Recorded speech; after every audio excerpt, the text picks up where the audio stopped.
exciting because not only do we have a winner of the slam, but we have our first main act, and that favourite poets this month is the wonderful, the lovely, the hilarious Stephen Brown.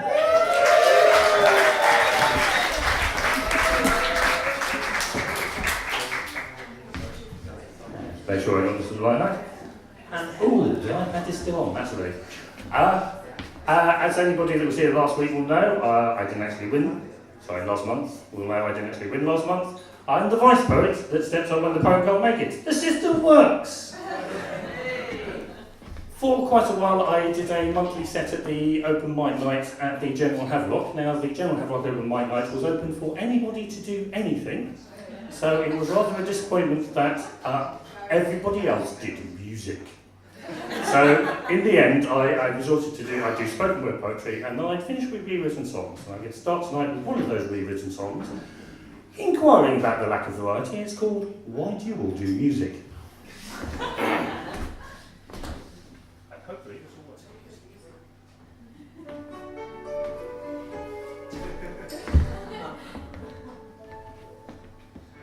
This open mic here.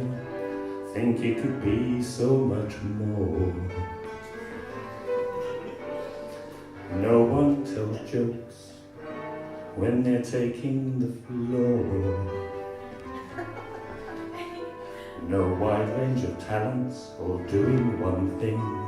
Scout to the point, even I have to sing. Everything's allowed. So it seems I must ask you out loud. So I say, why do you all do music, guitars and singing? Why is there nothing else you're bringing? I don't understand it, I ask in all honesty. Why is it just me that comes along with the poem or free? So I say, why do you all do music instead of poetry? I am the lone one that does poems here at the stand. All others do music alone or as part of a band. Been over a year now, no trend did I start. Against all the rest here my act stands apart. But if I keep on smooth, maybe someone else will try to. So I say, why do you want to music, guitars and singing? Why is there nothing else you're bringing? I don't understand it, I ask in all honesty. Why is it just me that comes along with a poem or flea? So I say, why do you want to music instead of poetry?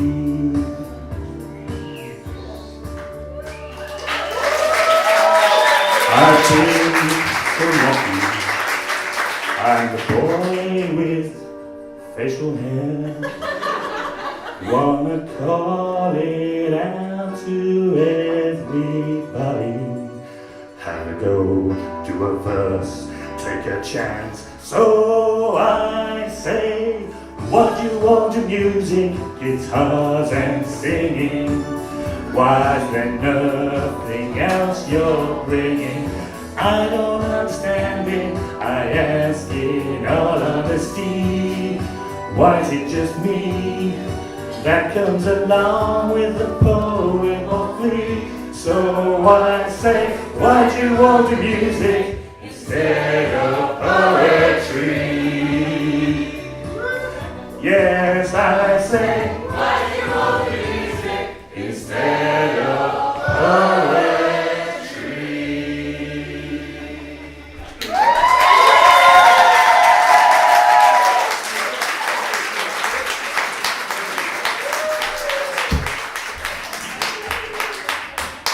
And now some more conventional spoken word stuff. Sorry, I just remembered I forgot to start my timer going so I can keep track of where I am, so Oh, you're bear such an with me one accountant. second, because I'm such an accountant and perfectionist. And no, that's no good. I set that to 4 hours. I don't think that will go down too well. Yeah, that's okay. I always like to do something. Most of this will be old stuff I'm doing tonight. I always like to do something new. This is a poem I wrote just this week about an event I was at a few weeks ago. It's called Not Dressed Up and Someplace to Go. What do I wear? White shirt, dark top, loose trousers? That would make me feel comfortable. Should I feel comfortable? But no. What do I wear? Leather jacket, heavy metal band shirt, jean trousers. Would make me fit in with the crowd. I'd have to buy most of it specially. But no. What do I wear? White shirt, black tie, black trousers. The traditional look for the occasion. The traditional clothes for death. What do I wear for his last journey? What do I wear for that final Sunday? What do I wear to say goodbye? But I don't know. My friend is gone, and the world is a dark place. And all I can think is, what do I wear?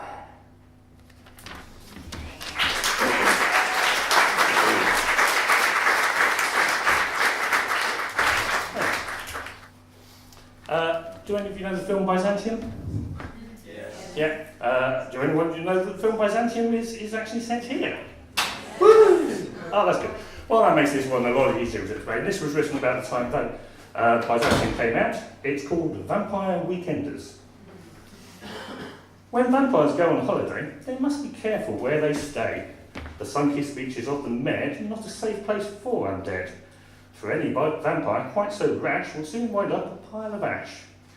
If they're going to have some fun, they need a place that gets no sun. One destination is quite clear, which sees no sun this time of year. This was done in the summer. A period that has wide fame, though many think of it as lame and to us humans quite a bummer. I mean, of course, the British summer. For Dracula, Whitby's the place. He thinks of it as really ace. Nosferatu heads down to Devon, which he considers close to heaven. Carl Miller finds big coasters cool, that's why she heads off to Blackpool. And now it seems that Trent has brought some fanged fiends to our own resort. Clara and Eleanor come here, though sad they cannot use the PS, that shows you how old this is. They still find much that does appeal, enjoy the nightlife with great zeal. The castle reminds them of home, down in the caves they love to roam. Brighton Netbook updates that daily brings more of their friends here to Hastings. So if those tourists appear pale, or mirrors for them seem to fail, best that you wear that collar high, or else they might just drain you dry.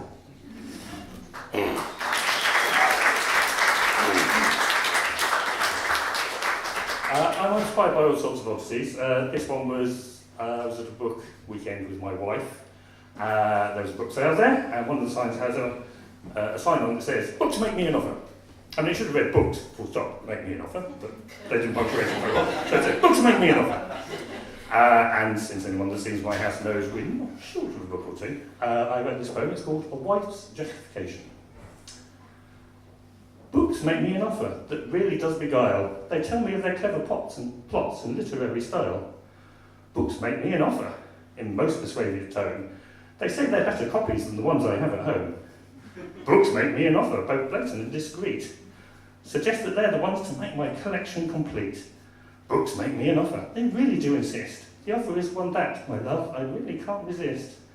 Books make me an offer, their voice is loud and clear. And that is why I bought a big pile of them here, my dear.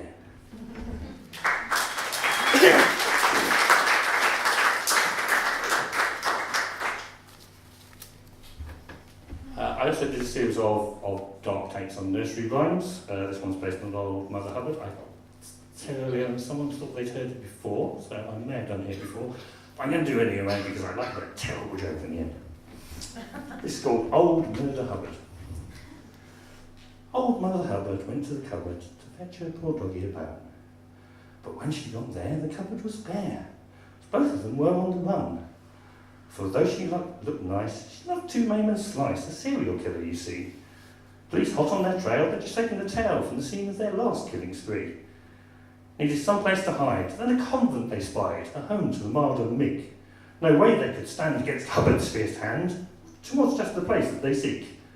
Did not wait any more, she kicked down the door. She slaughtered them all, every one. Then dismembered with zeal, and for its evening meal, her poorest doggy had none.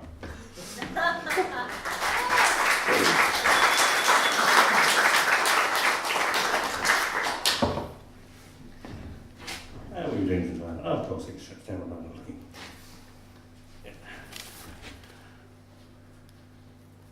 I did a similar one about Jack and Jill. This one's just called Jack and Kill. So, yeah, subtlety was my middle name. Jack and Jill went up the hill to fetch a pail of water. Who'd have thought that such a scene could lead to try manslaughter? For Jack suffered an accident. He fell, his crown was broken. Just how he came to fall is a truth that's not often spoken.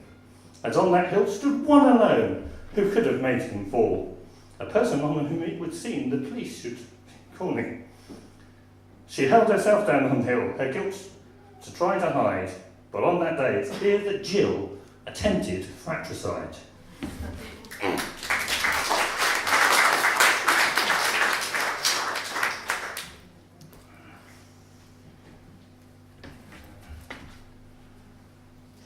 these in random order, finding the random things.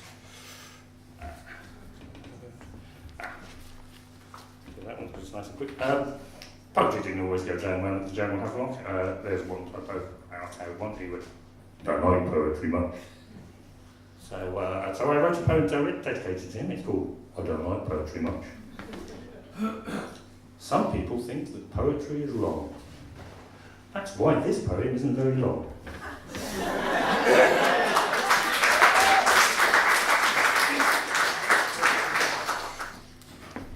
This is a very old one, in fact it's the oldest one I picked out from here. It's called Memento Mori.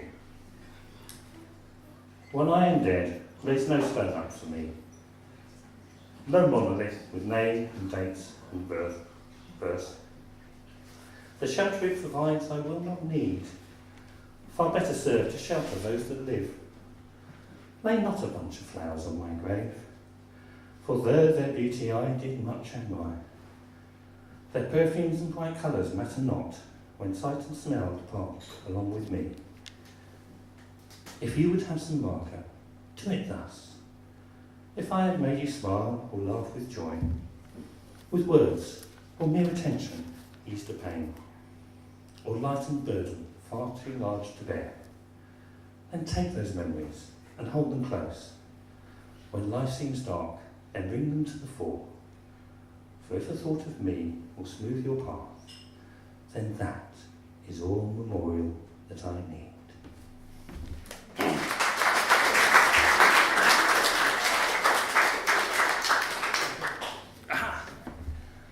There's the one I was looking for. That's Cato so kindly said earlier, I considered a nice, pleasant, lovely chap. This is not always a great advantage in life. This poem is written about how it's not a great advantage in life, called I Want to Be a Bastard. Nice guys always finish last, that's what all the people say. What was true far in the past, it is still true today. Treat the rest like they don't matter, you'll get far more than your share. See your bank account grow fatter, better life when you don't care. Being kind is not rewarding, all it does is tire you out. If instead you just keep hoarding, you're all right, Jack, there's no doubt. Sparing others brings you grief, holding tears and pain inside. From the bastard take a leaf, trample all for easy ride. Get naught back from helping others, more help they'll all seek to take. Treat not all your men as brothers, like them, just be on the make. If in life you would be happy, you should take my sage advice. All comes to the selfish chappie. This world's not made for the nice.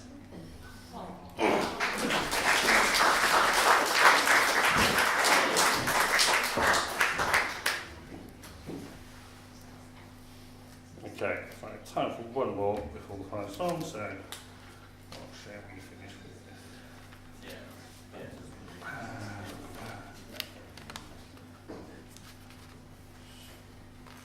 Okay, let's finish with something completely surreal. I also went for a while saying to people, give me an idea for a program, give me an idea for a program, anything, just throw anything at it. And that's sort of, ballroom dancing oak trees. Ballroom dancing oak trees. This one's called strict acorn dancing. When a tree falls in the forest, does it make a sound? What else do trees get up to when there is no one around? Seems our friends are boreal whenever they get the chance, like naught more than to lift their roots and have a little dance. The willow loves the ballet, the larch is fond of tap. The beech, it likes to body pop to a bit of modern rap. The pine's a fan of polka, the maple's into jive. The cypress finds a galliard, just makes it feel alive. But look for ballroom dancing, and one stands above the rest. At this fine style of moving, it quite clearly beats the rest. Their bulk seems too much force of grace. And my handwriting is terrible. But this is just no joke. That the masters of their dancing are the most mighty oak.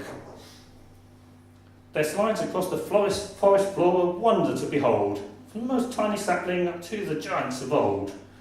If you put them on strictly than the prize, they would, whatever that last word is, their wooden moves much better than the ones the humans make. The prize would take, that would make sense. Yeah. So if the wood seems churned up, the pathways torn and rough, those ballroom dancing oak trees have been out strutting their stuff.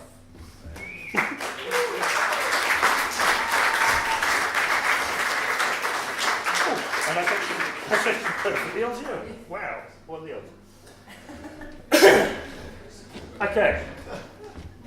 And to finish with, another song. The open mics at the Gem you have a lot. They run by a lovely gentleman called Sam Wills. I don't know if you know him. He's actually a local musician. He was very encouraging of me doing poetry. He's very encouraging of other things. And occasionally at the start of the evenings he'd have trouble getting people to come up and do anything. So this song is about that, encouraging people to come up and have a go at open mics, and encourage everybody to come up and have a go at Slam Dunk next time it's on.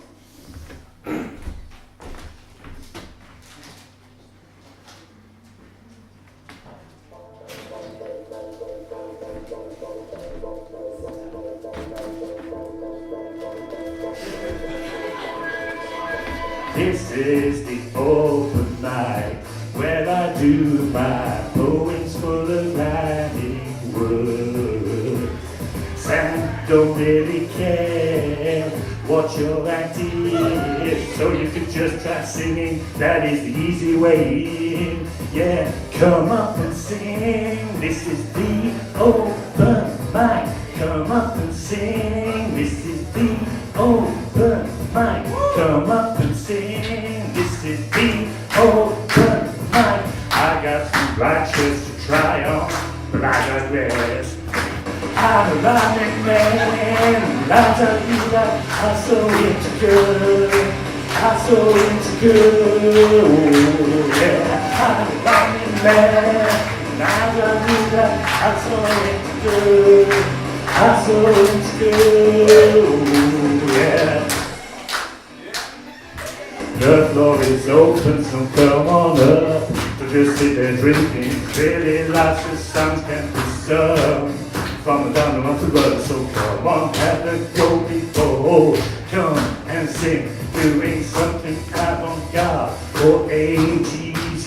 The pop song, come up and sing. This is the open mic. Come up and sing. This is the open mic. Come up and sing. This is the open mic. First one goes well, you could sing another. I'm a rhyming man, I'm so into good. I'm so into good. Yeah, I'm a rhyming man, I'm so into good. I'm so into good. Whoa, whoa.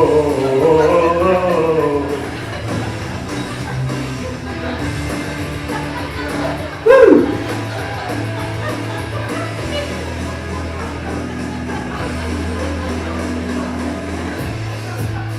All the boys that just want to give it a go, no girls that just can't get it fast enough, sing till your lungs get out.